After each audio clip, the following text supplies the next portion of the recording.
Hey Yoda, Tenekoto, hello, and welcome back to another episode of Thaumcraft 4.2 Birdtross. As you can see, we're over here by the tree farm, and it looks like our little tree buddy is getting to work chopping down some trees. The little thing that I've noticed is that when the tree leaves connect together, that's apparently enough for the axe of the stream. That'll start chopping down that tree and then move on to this one. So, I've got a new system set up here with the magic mirror. I've got an empty golem right here, that's the recycle golem. He doesn't need the order upgrade, but, you know, it's just on there because recyclable. And that is coming over to here. I've installed a second magic mirror network, and he's supplying his output, which is only wood at the moment, and he's putting it in here. And we've already got a decent amount of wood set up. Holy crap, at all these blocks. Gotta get rid of some of these. Yeah, I've got these saplings set up right here as well, but I don't have the saplings coming into the system yet because I don't want the system to have no saplings for the golems to replant. So let's get rid of these blocks that are here, these world blocks, because I apparently had a bunch of them on me at the time.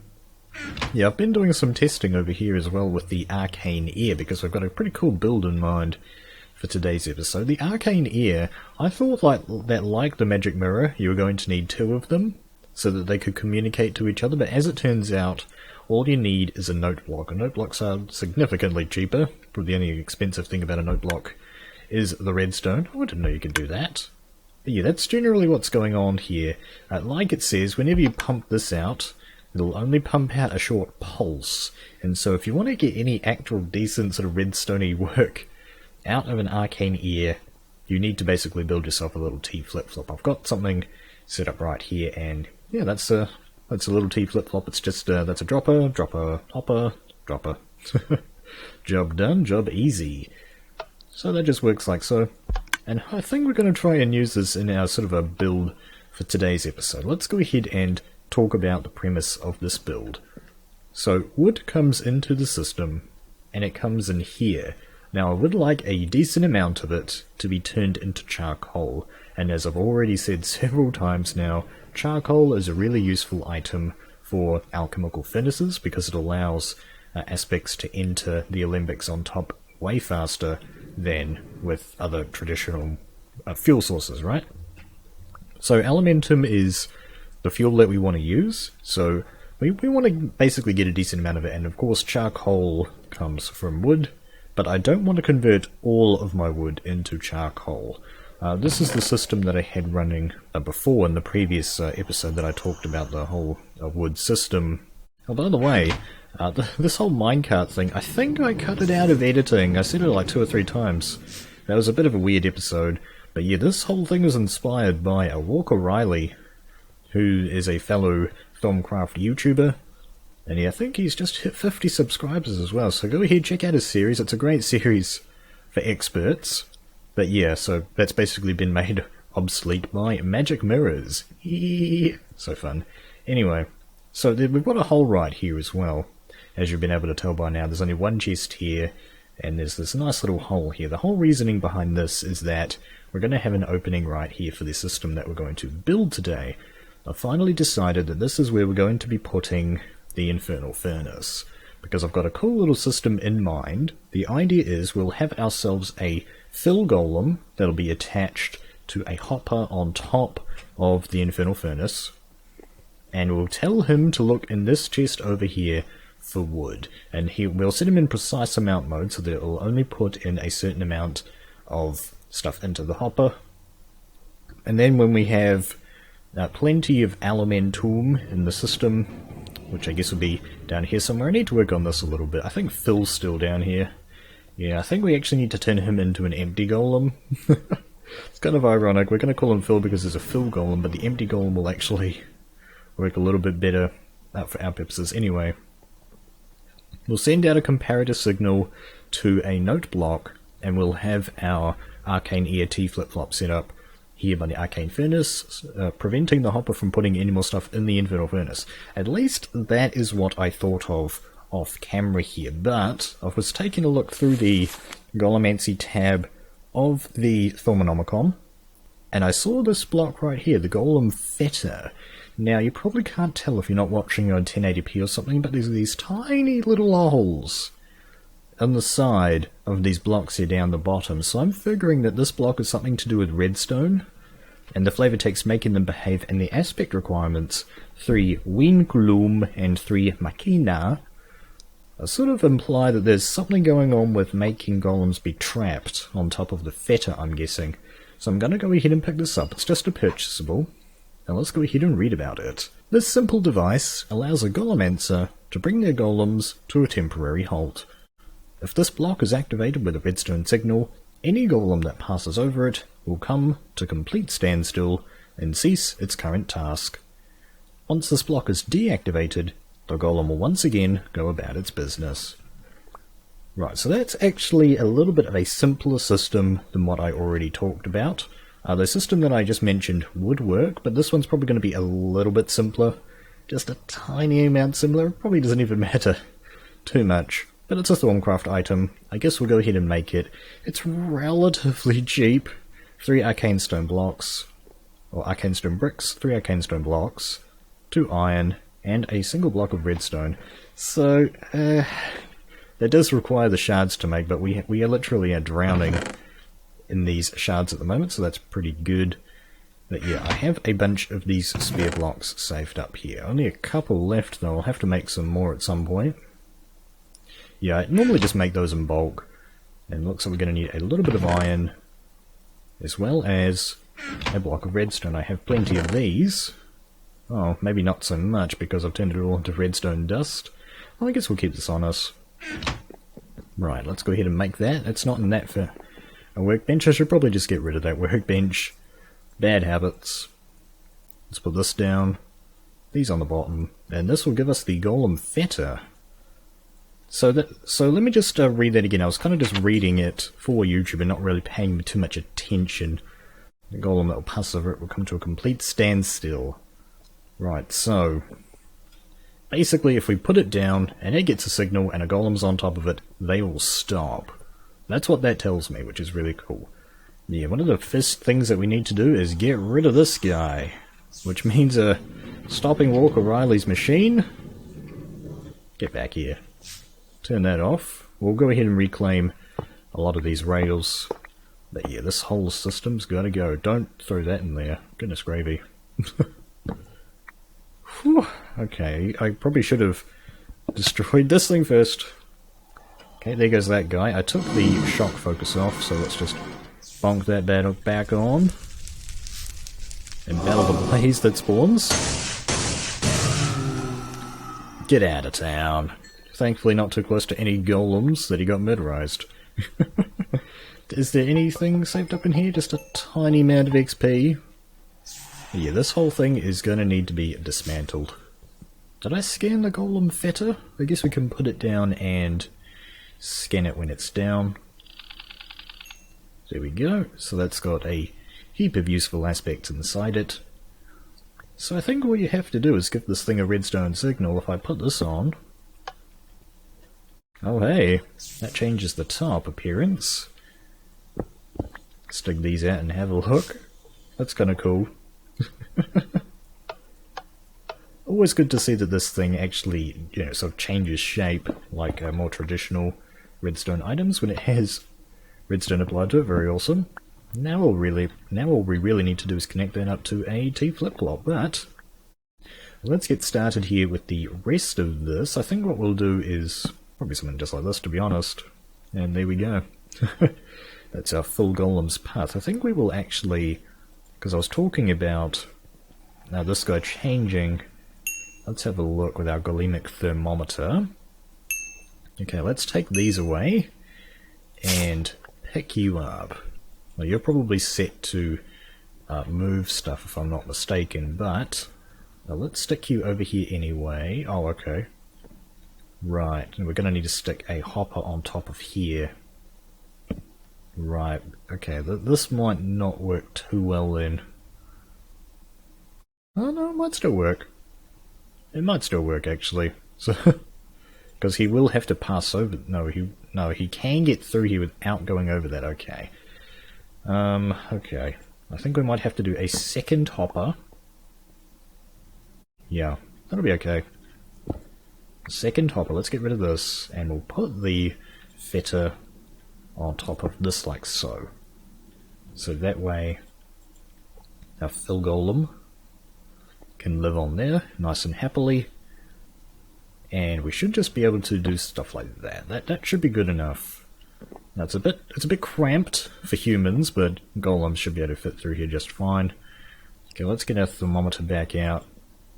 Select you and tell you to look in here for materials. I guess I should just quickly select a precise amount of aluminium. No. How do I get rid of that? Okay, that's gone. I want you to keep about... Oh. I want you to keep about... Get back there. I want you to keep about... Let's say 16. That's a fairly good number. I want you to keep 16 items in here. Will this work? I'm not so sure. Well, actually, let's just give it a quick test, actually. If I put you on here... Right, so he becomes deactivated. I see. So he has sort of... His gaze sort of goes, oh, offline, online, oh. I think this is a pretty cool way of controlling the golem. But yeah, now what we need to do is tell him, with our thermometer, to look in here for materials, and he'll start pumping stuff out, but we actually don't want him to be working just yet. So, okay, that works. So he won't put it in there even though he's got stuff, so that's all good. So I can turn that off, he'll just start working. We'll try that again. Okay, yeah, just as I thought here, he's going to jump up here for some reason. But we'll give him a nice path. Now we're going to need another item grate, actually. And yeah, this thing actually works pretty slow. So now I have another set of magic mirrors here. I just want to see if I can put this here, and I'll go ahead and link this magic mirror to this one, and we will put this up here. Now, whereabouts is the middle here? So this is the block right here, and the middle's here. Okay, so I'm going to need to put a block right here for the thing to go on. There we go. Now it looks like I'm going to need a little bit more warded glass as well, sorry. See, the problem with the golems is that when you're using them, generally the player sort of gets in the way, don't they? Now, what happened to the relays? Hello? Oh! Dang it. Give me that. Okay. Yeah, sometimes they'll do this. Sometimes they'll connect, sometimes they will just not connect at all, or something like that. Something weird's going on with that. Anyway, I was looking for warded glass. So we're going to need to make some more of that. That's going to be a little bit more great wood. Okay, you need to be set with an appropriate item, sir. No charcoal to speak of around here. I know there's some right here, so I guess we'll just have to manually move that over into this chest, but let's set you up with that. Cool. So now what we have is a magic mirror linked up to our infernal furnace. What I'm hoping is going to happen is that this will be able to plot materials into there. And then, will we have a golem just empty it into there? Now I think what we'll do is set up a comparator, just do a bit of a ad hoc incorporated setup here. Let's get a decent amount of length of wire. Let's do 3, 4. Probably actually just want to do about 2, probably, so that I can demonstrate this. And now it's time to decommission the demonstration that we have set up the top side, so that I can go ahead and build it downstairs. And here we go. So now I have a note block set up with a redstone comparator on this chest that has a length of 2. So now what I should be able to do, and this note block is connected up to this, they're both on note 0, which is kind of boring, but it's the best that we got. I think what I'll do is just trigger the system. Let's see. Okay, we might have to just do it a little bit to get it working. Did I not put anything in there? Probably not. There we go. Let's try that again. It's off. Hit it again. It turns on. Very cool. So now I can turn this off. Let's actually get rid of this lever. Sorry. And let's just hit this and get it going. There we go. So now I have a way to wirelessly transmit to this chest, although I probably... oh, level 15. Let's get a jar. Yeah, now I have a way to tell that chest to, or rather to tell the golem to stop working because the chest is full, which is really awesome. Stick our brain in a jar right there. Now, let's see. Righto. Okay. Yeah, the problem with this is that it's actually going to take a pretty big amount of time to sort this out. Thankfully, I have a substantial supply of Ignis right here, and what I should just need to do is just plug this in, and it should be good to go. Now, I'm hoping that I don't have to plug into one of the arcane bellow ports, but it looks like that might actually be the case. Okay. Because the arcane bellows help with reducing the flux that this thing supposedly generates, but let's see if we bonk that on there. That is going into there now. Turbo mode. There we go.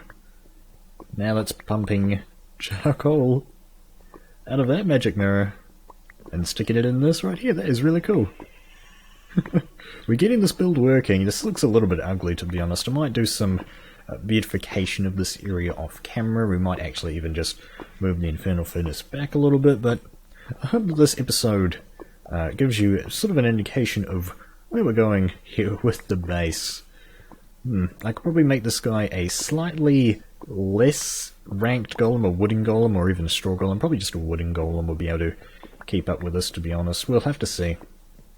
Yeah, this system is doing pretty well. Obviously, once we get past the surge and once we get a decent amount of charcoal in here, this thing will stop the machine. So let's go ahead and cut the video here and demonstrate that. Oh, there we go. So now the machine should turn the golem off before he puts stuff in there. Very cool. And it looks like we've still got a decent backlog of charcoal that's actually sort of in the furnace to go through. And this guy will continue to work until that stops. Now, no more charcoal is coming through the system. Very, very cool. And if I take a couple of these charcoals out, let's see. One more? One more? Oh, okay. There might be a little bit of finagling to do here. We might need to set up some sort of system where there's like a NOT gate right here to repulse this.